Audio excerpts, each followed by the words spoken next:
toxic cloud that wraps together all of humanity. As with every war, the goals are always the same: divide, conquest, and destroy. The only difference is now, the weapons are not guns or bombs or missiles. They're called spread, BCE, swap, austerity, fiscal compact, ESM, credit rating, and many more.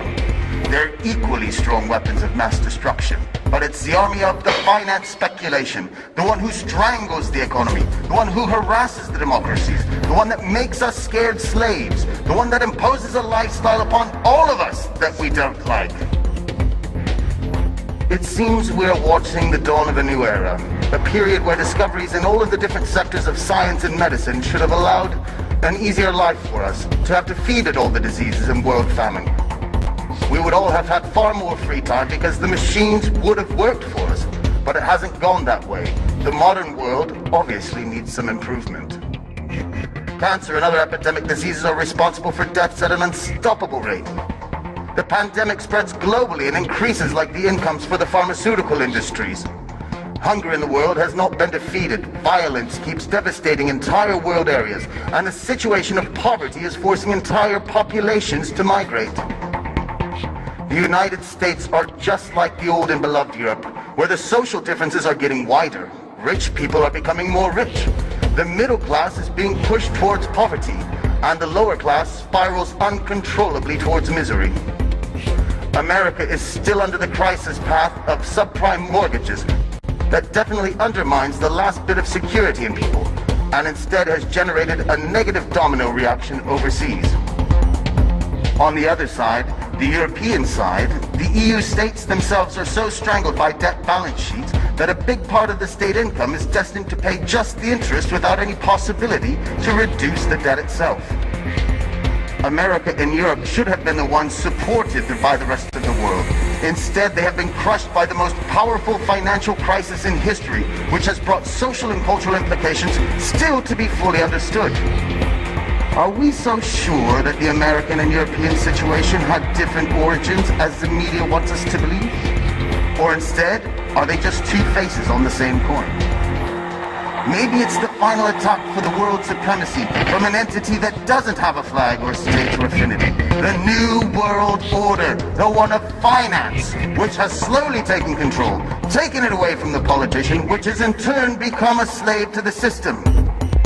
Nobody tries to raise their voice. No single representative of the sovereign population dares to speak up. But I will.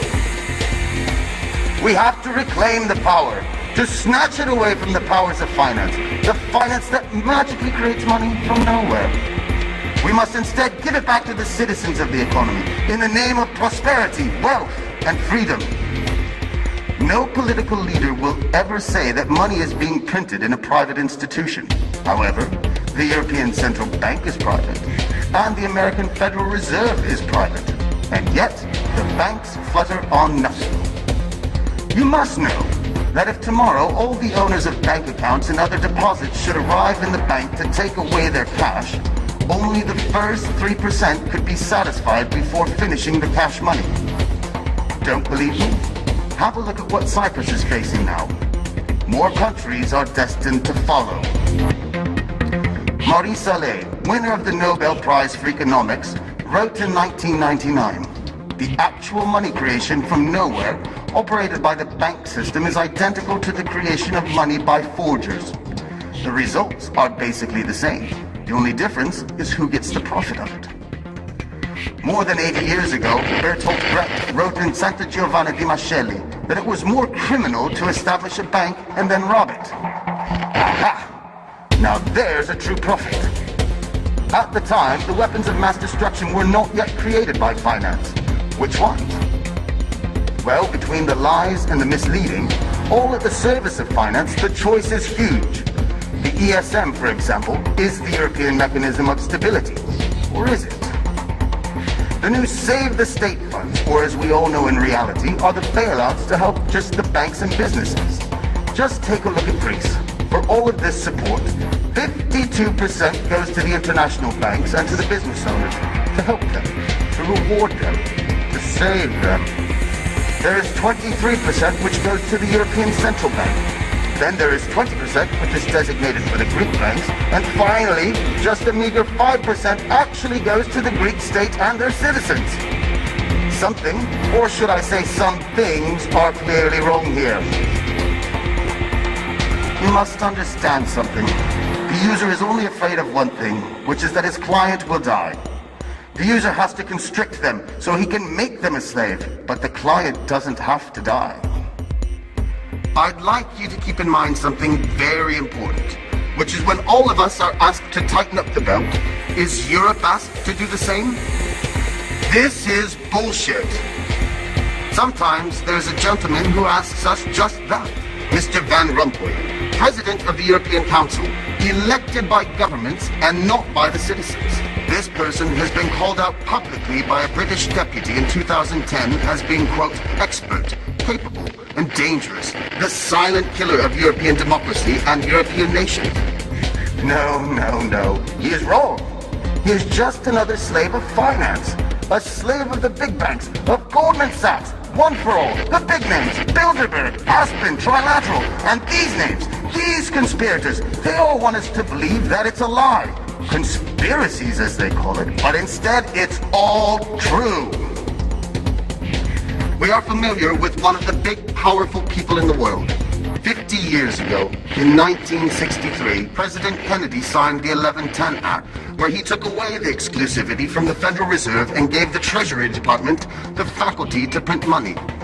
This was a big strike to overpower the Fed, which, by the way, is a private bank, and also the banking system. It was June 4th, 1963, and less than 6 months later, President Kennedy was killed. Coincidence? Obviously. You must realize that changing politics is simply not enough.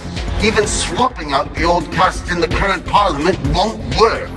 The real revolution is an internal act. It is in our conscious, and it is based on changing our mental perception, to pass our egocentrism, and to acknowledge what is the final goal in our society. Not the profit for a few, but a wealth for all.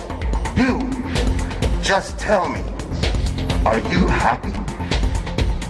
So, from this moment, since the finance started the war, I declare to the men and women of power, so big, so few, so timid, with what weapons shall we fight back?